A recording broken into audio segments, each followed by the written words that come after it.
Hello friends, welcome back to my YouTube channel.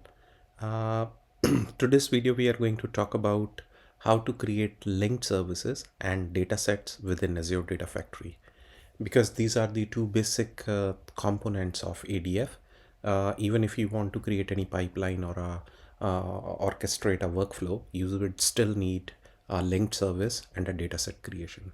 So we'll talk about how we could create a linked service that could be linked with a Azure SQL service or Azure storage service or any third-party service, and then how the dataset could leverage that linked service to be created upon that.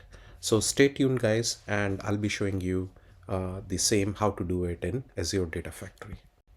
So friends, I'm in my Azure portal account, and if you could see, I just want to give you a heads up how we could use the Azure storage to create a linked service within the Azure Data Factory. So within the storage account, if I go to my containers, I have two containers. One is import and one is output. Logs is already an inbuilt container meant for something.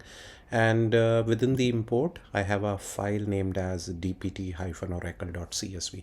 It's a CSV file with 4 records, which are typically there in the Oracle DPT table. So that's what it is there. And if I go back, there is an output folder which has nothing out there. Of course, we'll be using this folder in the coming videos to do certain tasks and see how they could be executed within Data Factory. So within the import folder, I have this DPT Oracle CSV, and now we are going to use this one to show how to create a linked service or even a data set within Azure Data Factory. So I'll go on to my Azure Data Factory, and there are multiple things out here. So if you go on to the manage, now manage actually does a lot of things for you. You could manage your linked services, integration runtimes, purview, Git configuration or ARM templates, triggers, everything. So right now we are interested in the linked service, and let's try seeing that. I'll just refresh it. I think so. This service was deleted. Yeah. No. So let me delete this service. I don't need this linked service. Okay. So now I'll refresh it, and there is no linked service out here. So I could use a button out here over, or I could use a new button at this place to create that linked service. So let me click on the linked service. Once you click on the linked service, it will show you multiple options where you could create your linked service. Now, linked service is nothing but a kind of a configuration for connection to a particular service out there. Because I want to create a linked service for an Azure storage account, if you see, now this is a storage account. So I'll search for Azure storage, and this is a blob storage service which I want to create. So I'll click on this and I'll say continue. Now, when you say continue, you would have to specify certain options, how you are going to connect your Azure Data Factory to that linked service. Now, first of the things which I need to give over here is the name. So I'll just say it is a linked service, and let's say it is an AZ storage, and I'll just specify that is DPT CSV, right? So it's a more likely a better way of naming conventions where you are saying it's a linked service with what service. Like I try to give it that way. Otherwise you are free to kind of specify any naming convention you want to use. You can give any description out here and connect via the integration runtime. This is the by default one, so we are just going to use that. Now there could be multiple ways by which the Azure Data Factory needs authentication to connect to that Azure storage account. So by default, this has option of a account key. You could use a SaaS URI or a service principal or a system or a user-based managed identity. So I'm just going to use an account key, which is the by default feature over there. We could also use an Azure Key Vault, which is beyond the scope of this video. And the connection string is there. So it says from my Azure subscription. Yes. So then it means I need to select my Azure subscription.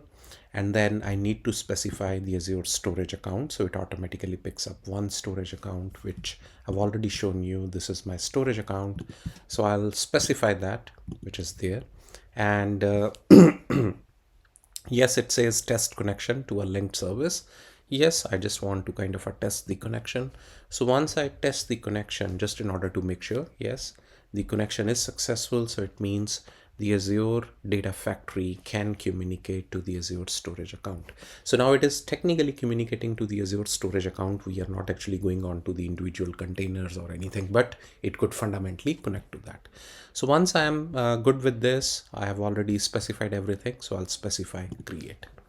Now, once you create that, this is how your first linked service is created, right?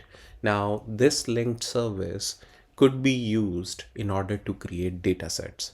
As you have might seen in my previous videos, the linked service helps the dataset to work on that. So the datasets technically uses linked services to represent certain data store or anything out there.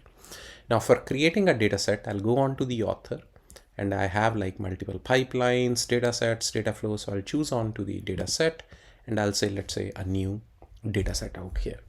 Now you could create certain folders out here also in order to kind of group together certain aspects and make it more clutter free. But right now this is only for the demonstration purpose. So I'll just click on the new dataset. Now the dataset would also use what kind of a dataset you are trying to use and which service it is based upon. So I'll specify the storage as your storage, blob storage, and I'll say continue. Now when you say, because the blob storage could be in AVRO file or binary or delimited CSV, Excel, JSON, ORC, Parquet, or XML. So I'll just specify it's a delimited file, CSV. I'll specify continue. So now what would be the name of this particular data set? So I just want to keep it as AZ storage and I'll say department CSV or just DPT dataset.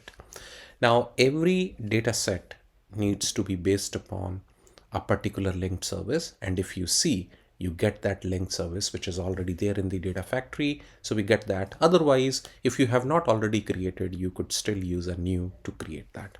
So once I click on this, so this gives me certain options. Okay, so this is a linked service which I have selected. Now the file path over here, so it is a container, then there is a subfolder or anything, and then the particular file name. So I can browse over here from root and I could select like in the import, and then I'll select that particular file. So I'll click on OK. So if you see, the container name was import, there is no directory, and then this was the file name which I've done. And then the first row is your header or not? Yes, my first row contains as a header like DPT number, department name, and location. And it says import your schema from the connection store or from a sample file. You could give a sample file just in order to kind of set the schema there, but I just want the import schema to be used from the connection. So I'll say OK. Once I click on OK, so there is a new data set that has been created over here. Dataset AZ storage DPT. So if you see, it gives me certain options. This is the linked service, which is it is based upon, and then you have a file path, what we specified. The column delimiter is commas because based upon it's a comma separated file, and then the first row is header.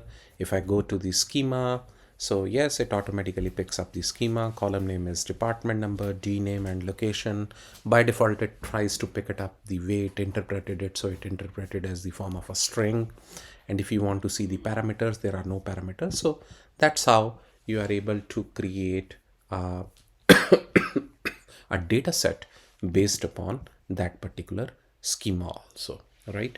So I hope guys, this way, now you have a thorough understanding of how you would create a linked service, and then you'll use a linked service to create a data set based upon that. Now data set is nothing but rather a data store, which is using a linked service to connect to a service and get the data from there.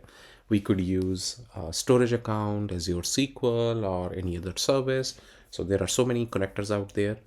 Now, in the next video, I'll be actually showing you how we could leverage this linked service and a data set in a kind of a activity or a pipeline to actually show you some kind of a data movement from one place to another. So stay tuned, guys, and I'll highly recommend, if you have not subscribed to my channel, please do subscribe it. It definitely helps in kind of a motivating me to create more videos and help you out and provide all the learning that I have experienced over multiple years. So stay tuned and have a good one. Thank you.